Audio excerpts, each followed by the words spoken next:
Juges, chapitre 7.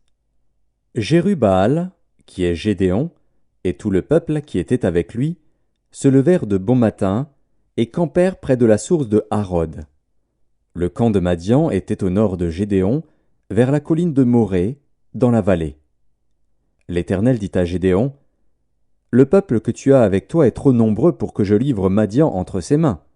Il pourrait en tirer gloire contre moi et dire, « C'est ma main qui m'a délivré. » Publie donc ceci aux oreilles du peuple. Que celui qui est craintif et qui a peur s'en retourne et s'éloigne de la montagne de Galaad. 22 000 hommes parmi le peuple s'en retournèrent, et il en resta 10 000. L'Éternel dit à Gédéon, « Le peuple est encore trop nombreux. Fais-les descendre vers l'eau, et là je t'en ferai le triage. Celui dont je te dirai, que celui-ci aille avec toi, ira avec toi.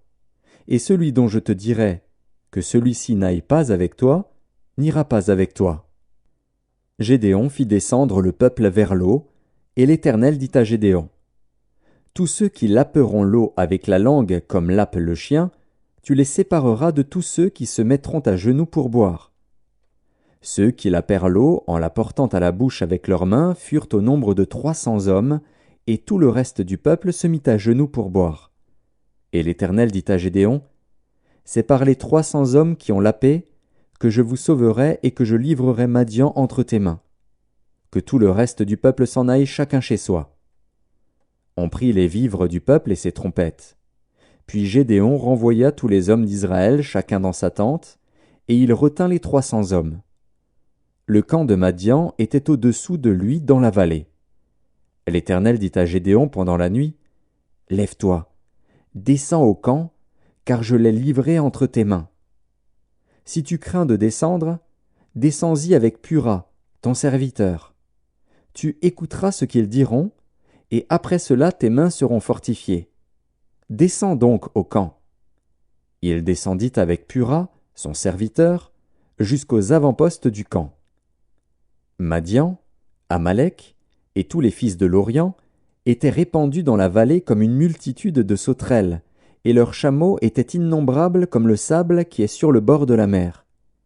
Gédéon arriva, et voici, un homme racontait à son camarade un songe. Il disait, « J'ai eu un songe. » Et voici, un gâteau de pain d'orge roulait dans le camp de Madian. Il est venu heurter jusqu'à la tente, et elle est tombée. Il l'a retournée sans dessus-dessous, et elle a été renversée. Son camarade répondit et dit, « Ce n'est pas autre chose que l'épée de Gédéon, fils de Joas, homme d'Israël.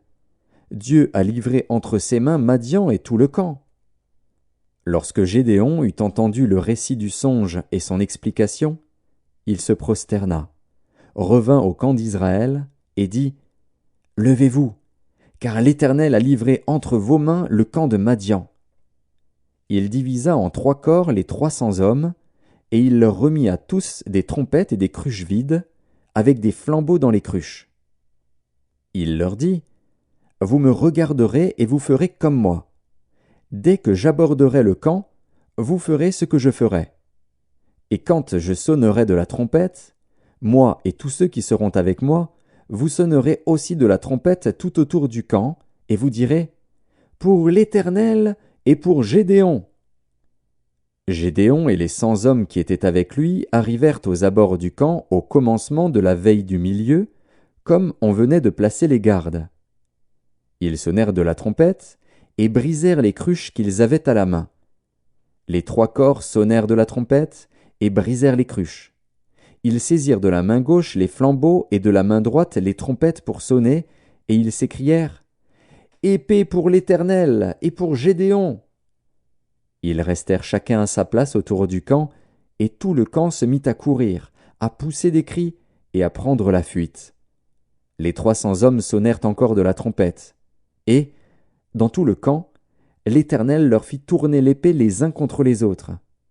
Le camp s'enfuit jusqu'à Beth-Shitta vers Tseréra, jusqu'au bord d'Abel-Méhola près de Tabat. Les hommes d'Israël se rassemblèrent, ceux de Nephtali, d'Azer et de tout Manassé, et ils poursuivirent Madian. Gédéon envoya des messagers dans toute la montagne d'Éphraïm pour dire « Descendez à la rencontre de Madian et coupez-leur le passage des eaux jusqu'à Beth-Bara et celui du Jourdain. » Tous les hommes d'Éphraïm se rassemblèrent et ils s'emparèrent du passage des eaux jusqu'à Beth-Bara et de celui du Jourdain. Ils saisirent 2 chefs de Madian, Oreb et Zib.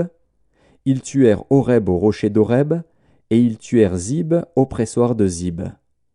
Ils poursuivirent Madian, et ils apportèrent les têtes d'Oreb et de Zib à Gédéon de l'autre côté du Jourdain.